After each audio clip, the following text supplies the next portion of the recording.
The main purpose of Heart Talk is to have heart-to-heart conversations with inspirational leaders across the world. And it's very important that we talk about issues that affect life, real life issues. That's my purpose, and I love your company for joining us for that. Today is extra special because we have a person who is extraordinary.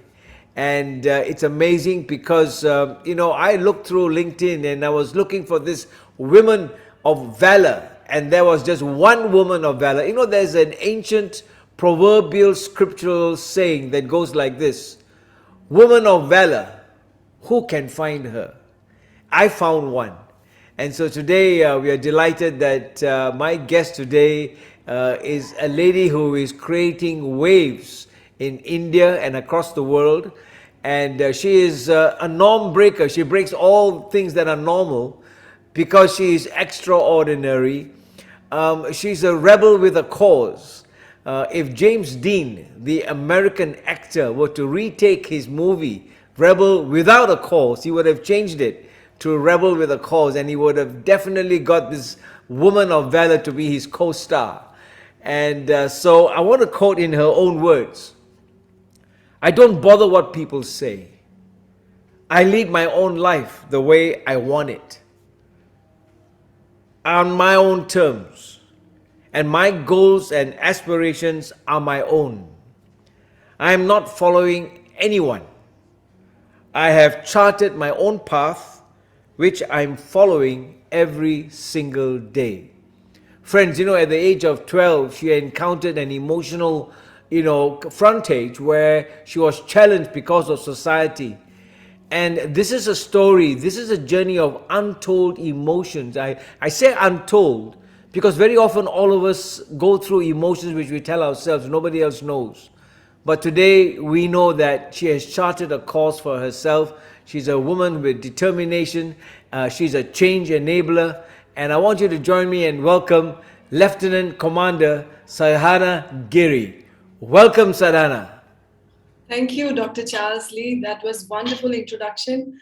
And I believe I am not extraordinary. I'm just an ordinary person who wants to do extra things in life, and that's what I am. So thank you. Thank you for such a wonderful and, generous words about me.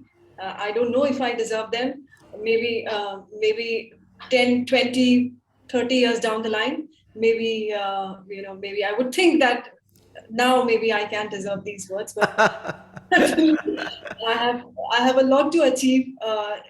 Yet I have to impact a lot of people, change a lot of lives yet. So thank you, anyways. Thank you.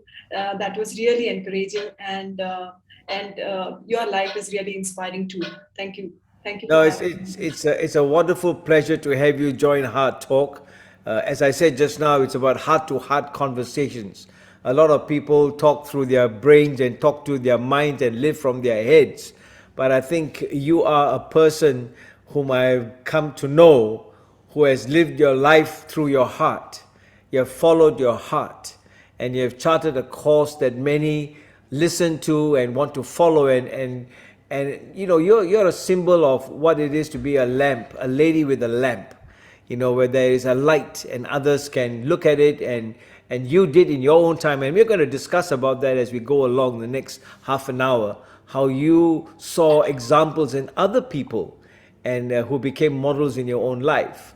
Now, I titled this A Journey of Untold Emotions, and I want to just go into that heart of yours. I want to understand more and more of all those happenings that sort of molded you to the woman you are of today. You have been on TED Talks. If I go through all your accolades, it cannot fit a suitcase.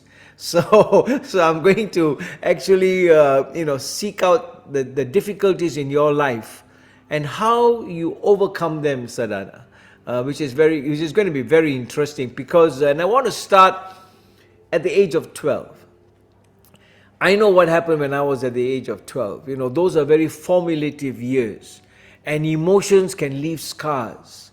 Emotions can leave marks in our life.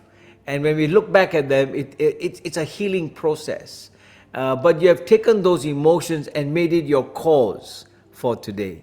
Yeah, you have made it a main mantra for you that it's not okay to be okay. When people say, "How are you?" I'm okay. It's not okay, because a lot of the time we wear masks when we go to work, and you're one girl, if I can call you a girl because you still look sweet 16. You're you're one lady who has taken off the mask, and people can see your true self. So take us back to that time when you were 12 years old and those emotions started to make waves in your own life and in your own heart. Take us there, Sadhana. So when I was 12 years old, I was a happy-go-lucky girl, and I was also a pampered one until my other siblings joined me in this lifetime. So my grandmother maternal grandmother they used to pamper me a lot, and so everything was going on well, and I didn't have much of what to say expectations, and so I was receiving everything. I mean, that was everything to me: the love and the basic necessities that I was offered through my parents, and whatever my grandparents, maternal grandparents, could give me. So until all this, the thought process was there. The world was a safe place. It's a happy place. Everyone is either your family or friends and nice people. Until one day when I we were in our village. So my father was a teacher. He was teaching in a government school, and every summers we had this 2.5 months where we used to go and live in our village, and there in when you know everything was going on very well. The village is actually a place where people, like you said, people don't wear masks. People are their own people. They're living that simple life. They have all the basic necessities. They have love and affection of their dear ones, and I think they're satisfied with that. And so was I. But one day, I saw my parents were really very upset and tensed, and my mother was a little bit furious about something. So I asked my parents, both of them, as to what happened, and they just didn't want to speak, and they probably they were not in that frame of mind. They were in that shock as to what happened suddenly. So I could sense all of that, and I didn't like that atmosphere, that kind of energy that was surrounding my parents. Now they I've never seen them that ways, because my father was a happy-go-lucky person. My father was a very dutiful person, and he loved what he used to do, that is teaching, and my mother too. So I've never seen so much of stress until now. But then after a few minutes, after maybe by the time it was late afternoon, they disclosed that my uncle, who was living in the village, who was also headmaster, and was in teaching profession there in the village school, he refused to share our ancestral house. And our ancestral house was built by our in the initial years, early days, there used to be kacha house. Kacha as in they used to be made of mud. Right. But my grandfather was with his own hard work, he had built a nice concrete house, and it was a big one. So maybe he had vision that everyone will live here together. But and even we thought that we will live here together, but my uncle refused, and that was really shocking. All this while, my father, who was working outside, he had his own family, his own children to support, was also supporting his brother and mother and all that. But some coming something from my own relatives was really shocking, and that is where I That is where these discussions, I started understanding that, okay, you have girls, and how are you going to so my father also inherited some land from my grandfather. So how are you going to, who's going to inherit them, and how are you going to carry on, like this in this Because world? there were four girls in the Of family. course, nobody to inherit the, even the name. The name will also be inherit. They will inherit the name of their husbands. That was the existing norm at that time, say 20 years ago, and people thought it's really unfortunate to have girls. And so I was listening to all these, and these started making sense to me, as in I started understanding as to why people are saying all these things that they are saying, and you know. And how can I change the scenario?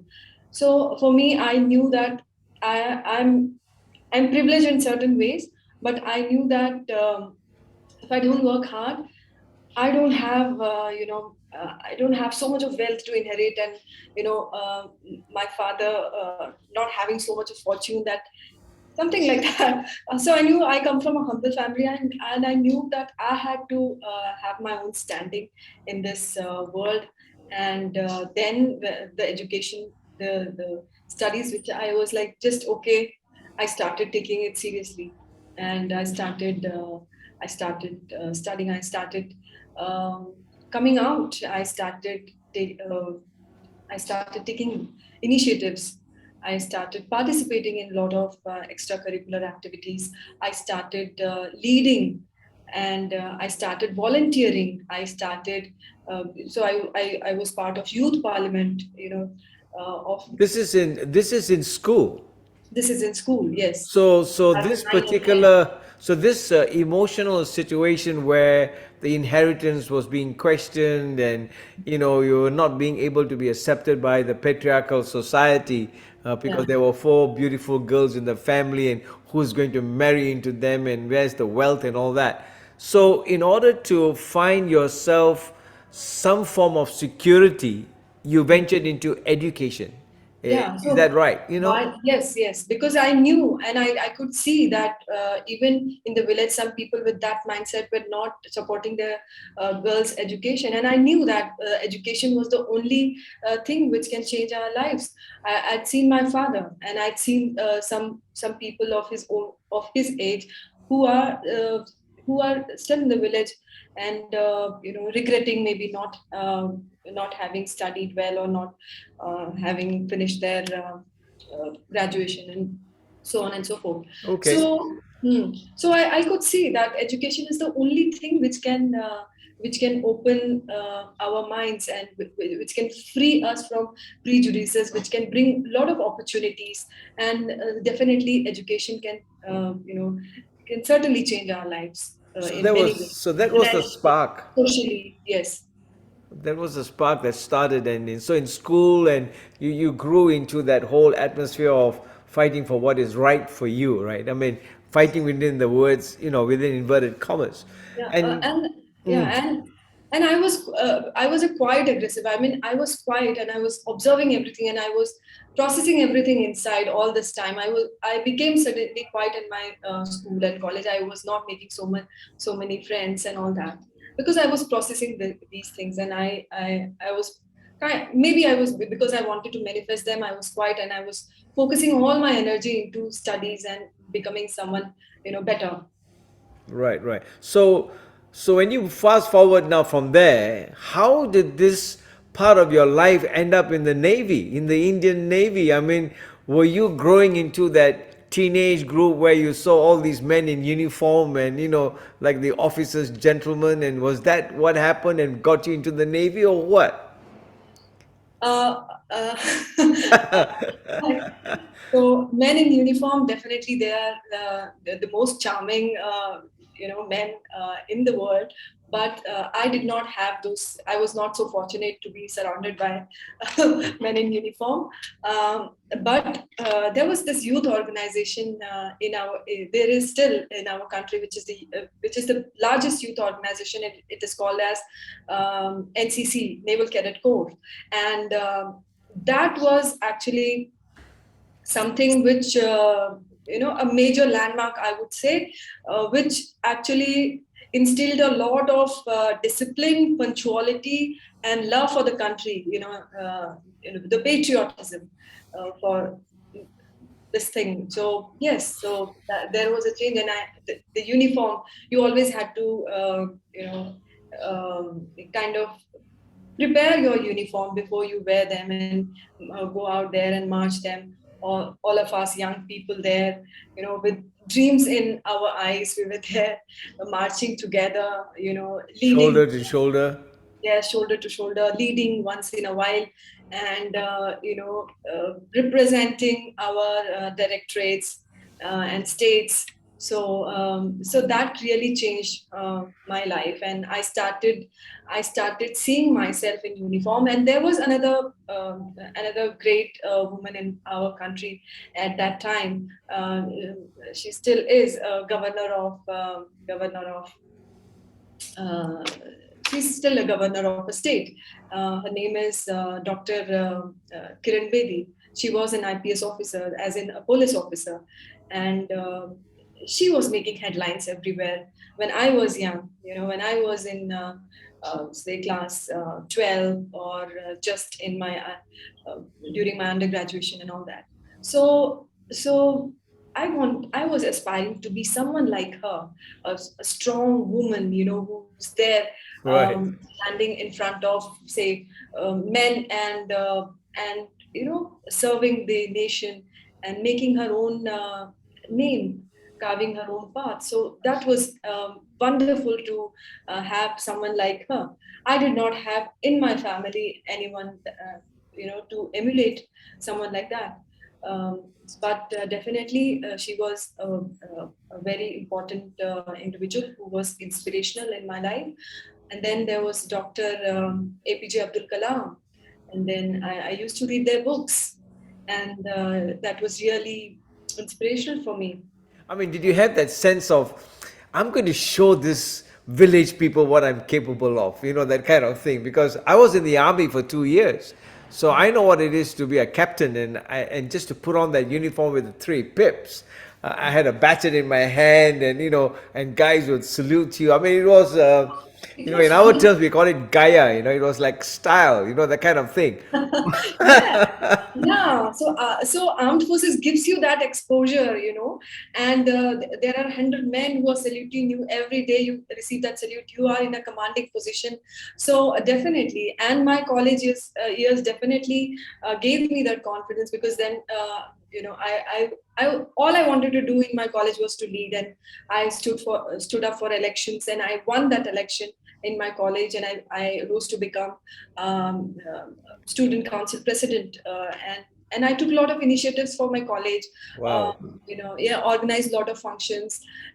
So I was a leader, and not only that, I was also studying really hard. I was studying. I didn't want my marks to drop, and I wanted to be there also, not that Wow. Yeah, focus that's here good. and not focus here, and compromise here. No, I wanted to balance it very beautifully, and I was able to do, because of the support of my parents, because of the support of my mother. She never said, "Okay, no, no, come do all the household chores." My mother single-handedly did everything at home, and she ensured that we have our tiffins, we have our lunch boxes and all that. And that kind of support was enough for us to motivate us to do whatever we wanted to do, to give our best wherever we were, whatever we are doing. But the Navy thing happened, and I joined, and I realized nothing like it. I mean, maybe God will delay things for you, but he always rewards you for your um, hard work. He always Yes, fulfills your dream, and in a always. better way. You think maybe when your dreams don't come true, you feel crushed. You feel that, oh, it's the end of the world. But then you should just hold on to it, and just go on preparing, go on doing your actions with faith, because he knows what is better for you. Probably he knew Navy was better for me. So Right, right. yeah, and I was in the navy, and that crisp white uniform. I love white. You can see I'm wearing white. White has become my favorite color. All right. And when did you actually started to think that, because you were changing and transforming yourself within, it was a transformational journey, that you felt that change was your calling, that, it became your lifestyle, that you could be a kind of a catalyst for Hmm. change in the lives of others. When did that start formulating in you? Yeah, so I I was seeing then reflecting on my own life, and I saw that every moment in my life, every major turning point of my life, I achieved them, and it became different and better because I adapted to change, because I left those norms which were blocking us as a society, me as an individual. So I left them, and I always broke those norms, always. So I reflected, and I so you know I so decided that why not become a change agent? Why not show a path to many men and women who struggle? Just because the society says you have to do it this way and not that way, we block ourselves. Why not? We are all born free, and these things just limit us and don't let you achieve the best that you can achieve, the contribution that you can make and make this world a better place. You are not able to do so. That was happening. So that reflection was happening, and then, like I said, I wanted to uh, have certain experiences in life again, so that I could become one notch better. So beauty pageant was one such. Although beauty pageant, people think that no, beauty pageant is all about fashion. No, it's not all about fashion. Of course, it's about your external presentation too. But more than that, it's about how you are going to use your voice, your own life's teachings, your own life's experiences to improve the world for better. So for me, when I was going for the contest, for me it was number one, to transform myself, to present myself better, because if I don't present myself better, I know many people in this world, which is so sometimes so superficial, they won't listen to me. They won't listen to me. So uh, you have to present yourself. So I had to learn those skills in a better way. If I had to go out and be someone who's looked up to, or be someone um, who's emulated and who's able to utilize her voice. So I wanted that stage, and I wanted to learn these skills of presentation, number one. And I wanted to not only learn these skills, I wanted to utilize the platform to uh, to uh, give a voice to all those women who are who are somehow or the other um, victim of societal norms. And finally, I want to wrap up with this one word, and I can see it all over you, Sadhana, and that is the word happiness. What is happiness to you today? I mean, I think back of the 12-year-old girl who, faced that particular situation of home, and today you have your own home, you have your own restaurant business, you have carved yourself into the history books of people emulate trying to learn from you. You're a change enabler, you're a transformational agent. So many things have happened to you, and you're now bubbling with that happiness and you want to pass it on to others. What is happiness to you? Have you reached that place where you can say, Charles, I have a fulfilled life? Or is there more to come? There's definitely more to come always, but Uh, and we can always choose to happy still. I know that I have to achieve a whole lot of things. Still, it's not the end. If I say it's the end, that's it. Let me be satisfied. No. So there are two things in life. There's happiness and there's vision, vision or dreams. They should go hand in hand. If you just have one, okay, just happiness. What about the meaning of life? What about the purpose and everything? You won't have them. So you should have happiness, and you should also have purpose and a vision and purpose of your life, which should go hand in hand. So I'm always content, always content. I've learned this from my father, who's always a happy person. Um, Barring a few times, I've not seen him very stressed, and he's always happy-go-lucky. So I want to always emulate that. And I know if we are happy, we can achieve a lot of things. Stress really, it actually hampers our decision making capability and our decisions in every Well, smallest of well said. decisions. Yes. It impacts. So it is always good to be content, because if you're content, you're happy, you are grateful, and that brings more magic to your life. Yeah. Wonderful. Yeah, I mean that's perfectly said. Well, listen, Sada, we've enjoyed this conversation, lunchtime talk with you. Thank you for sharing some of your personal aspects of your journey. I know that many would, be so thrilled to sort of follow you up.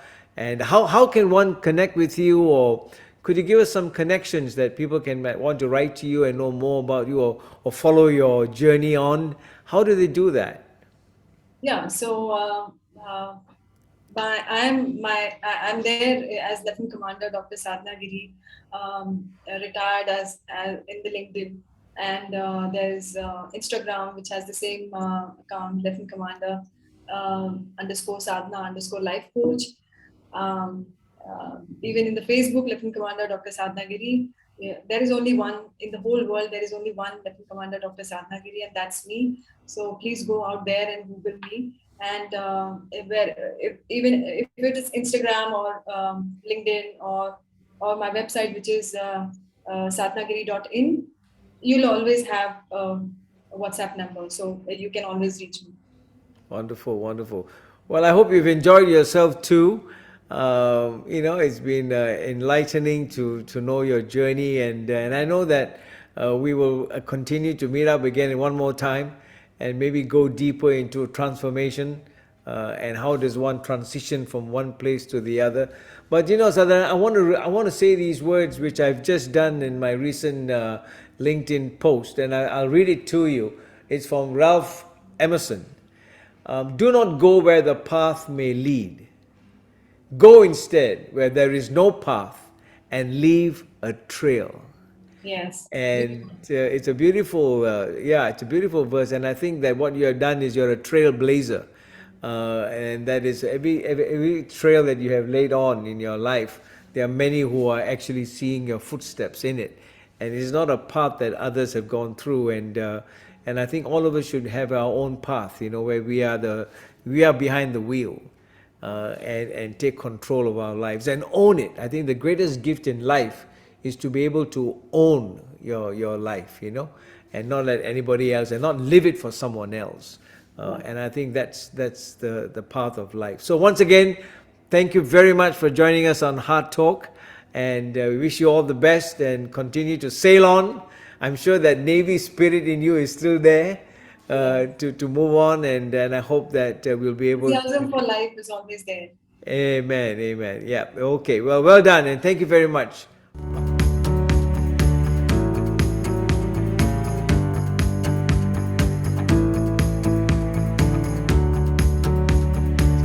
Hi everyone, this is Charles Lee here. Thank you for your company. Thank you for just joining us. I hope you enjoyed what you heard.